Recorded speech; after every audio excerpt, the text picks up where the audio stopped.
పలానా ఆయనే మావాడు అని చెప్పగానే ఇంకా ఒక వాడికి ఆక్సిజన్ పెట్టారు. ఏదో పదవి ఉంది కాబట్టి, లేకపోతే ఎవడు పట్టించుకోడు.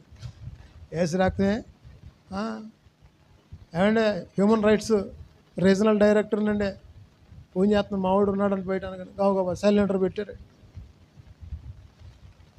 అప్పుడు ఉపయోగపడ్డాయి. దేవునికి స్తోత్రం, హల్లెలూయా. ఈ లోకంలో రికమెండేషన్ ఉండవచ్చు, కానీ దేవుని దగ్గర రికమెండేషన్లు ఏమి పనికి రావు. హల్లెలూయా. పరలోక రాజ్యంలో స్వర్గంలోకి వెళ్ళటానికి రికమెండేషన్లు ఏమి పనిచేయవు. నీ జీవితం ఏమిటో, నీ జీవిత విధి విధానం ఏమిటో, నీవు బ్రతికిన విధానం ఏమిటో, కొలమానము ఒక్కటే. నీ జీవిత విధి విధానాలే కొలమానము. కొలమానం అంటే కొలబద్ధత, కొలమానం. దేవునికి స్తోత్రం, హల్లెలూయా. దేవుని రాజ్య వారసులుగా మనం ఉండాలంటే మన జీవితాన్ని ఏం చేస్తారు?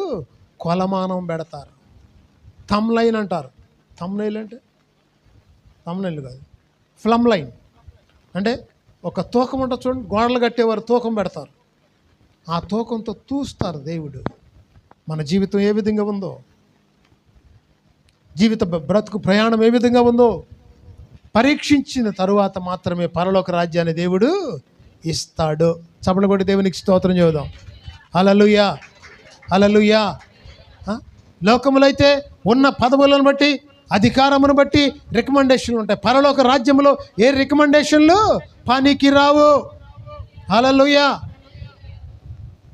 అందుకే ఇక్కడ అంటున్నాడు, చుట్లలో, పుస్తకపు చుట్లలో వ్రాయబడిన ప్రకారం, నన్ను గురించి వ్రాయబడిన ప్రకారమే నేను వచ్చి ఉన్నాను.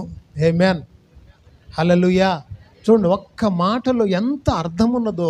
యేసు ప్రభు వారి జననము కూడా గొప్ప మర్మమేమి కాదు, కానీ అది తెరచిన పుస్తకమే. హల్లెలూయా. నా యేసయ్య జీవితము సమాజ లోక యోగ్యకరమైన జీవితమే, కానీ రహస్య జీవితము ఏమీ లేదు. హల్లెలూయా. ఏమండి, మనిషి జీవితాలు ఎన్ని ఉంటాయి? రహస్య జీవితం ఉంటుంది, బహిర్గత జీవితం ఉంటుంది. ఆమేన్, హల్లెలూయా. రహస్య జీవితం ఎప్పుడు బయటపడుతుంది? ఒక మనిషి స్వభావం ఎప్పుడు బయటపడుతుంది? చెప్పండి, ఎప్పుడు బయటపడుతుంది? కష్టం వచ్చినప్పుడు. ఒక మనిషికి చూస్తుంటే మంచివాడంటే చాలా సాఫ్ట్గా కనబడుతున్నాడే అంటారు. ఆడి స్వభావం ఎప్పుడు బయటపడి తెలుసా?